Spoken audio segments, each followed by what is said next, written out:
what's going on, y'all? T-Bob here. And Jake as well. And you're about to watch a little OTB LSU.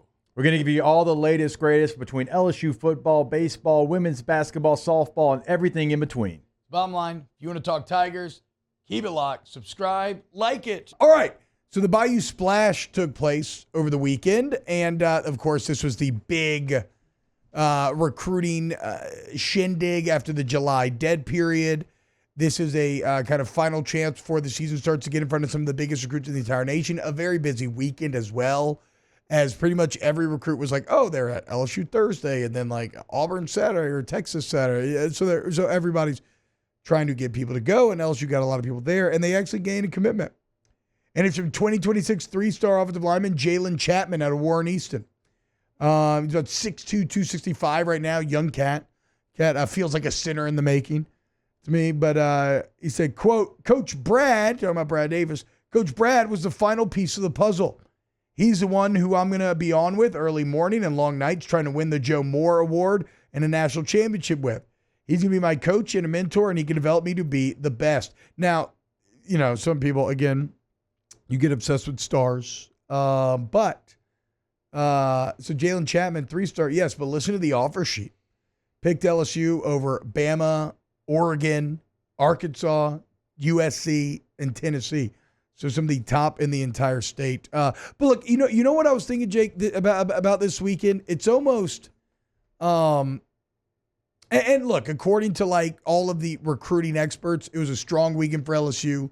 All the recruits said positive things.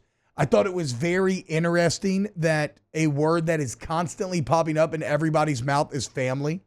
Like, you can tell that LSU is really pushing this idea of family and giving off that vibe, which I find to be funny given that, you know, my family, with Brian Kelly at the end, he's gone full Tyrion Lannister and wrapped himself up in it, and now he's selling it to recruits and they're loving it. But I would argue that this weekend, after seeing quotes from like Keelan Moses and stuff and others who are already committed, this weekend is almost as much, if not more, about retention than it even is getting new recruits. Like, yeah, you had the 5-star receiver Jamie French on campus. That's great.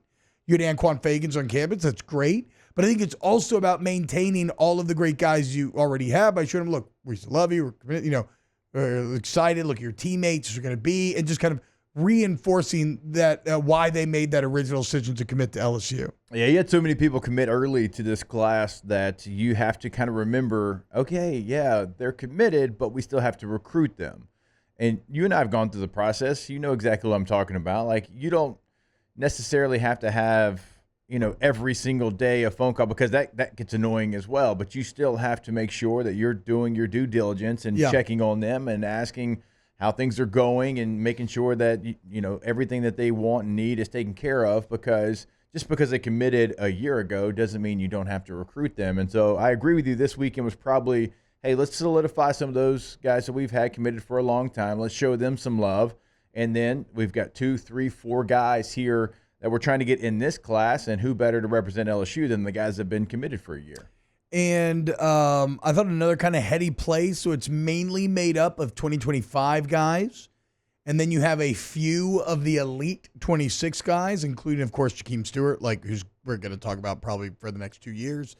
And then even a couple 27 guys. And what was smart about that is, I can't remember the cat's name, but one of 27, you know, 5-star. He's one of the guys that they think is going to be one of the top in that year.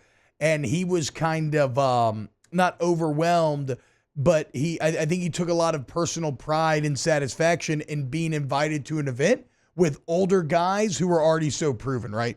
It's a way of the coaches to have very early on in the process kind of buttering you up and saying, look, this is what we think about you. So, but again, my greatest takeaways from this weekend, it's not about, again, it's not about French, it's not about Fagans, it's not even about getting the commitment. It's more about just kind of reading the message that they're putting. And yeah, a lot of it's just kind of a bit generic. Yeah, it was great, blah, blah, blah. But seeing these themes emerge in the answers shows you that LSU has a very cohesive and effective message.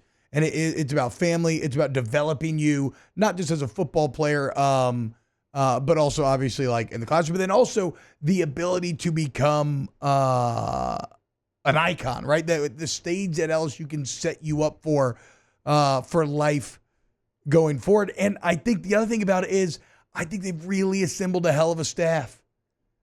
The amount of positives that you hear about Cortez Hankton, about Frank Wilson, about Brad Davis, about Blake Baker, about Peoples, it's like to a man, these players seem very, very happy with their position coaches and the guys that are recruiting them, much more so than when you were in the Matt House era and reading between the lines of some of those quotes. Yeah, they've had the offensive staff, and that's why you laid them out first there. Yeah. With Brad Davis and Sloan and Hankton and Coach Wilson, but they needed the defensive staff to be able to have the same effect that the offensive staff had in recruiting. And so you go and get guys that are really good football coaches on the field, but really good recruiters. I mean, Bo Davis, how long has he been getting just top defensive linemen? Yeah. And then, we've had Coach Baker on the show. I can see why he would do really well in recruiting. And also, I mean, Corey Raymond, we know what he can do. And so you have now put together a defensive staff that can compete with the offensive staff as far as recruiting. And you didn't have that. You did not have that in the staff that was here before. In fact, it's like on all levels, you didn't have that. You're better at every level on the defensive staff in recruiting than you were last year. And it's showing. And it creates, again, when we talk about things like alignment and organizational competence, that's, I think, Brian Kelly's greatest strength. And I think in this day and age, it pays even more dividends than any other point in kind of college football history. And it does seem like he's really, with the investment, it has to pay off on the field. But from a kind of culture standpoint, it seems as in the investment of remaking that defensive staff, to Jake's point, has worked. Because now you've kind of matched what you already had offensively, and the results speak for themselves recruiting-wise. As you sit here, number 3 in the country, at the time when recruiting is more competitive than ever, because you have so many new players. I mean, you have so many dollars out there to be had. It's harder and harder to win these major guys over, and LSU's doing a hell of a job. Wow, Jake, what incredible takes. I mean, those guys, they're just the best. I think so. And if you think so, again, hit the like button, subscribe, ring the bell so you get notifications when we post every single day here on OTB LSU.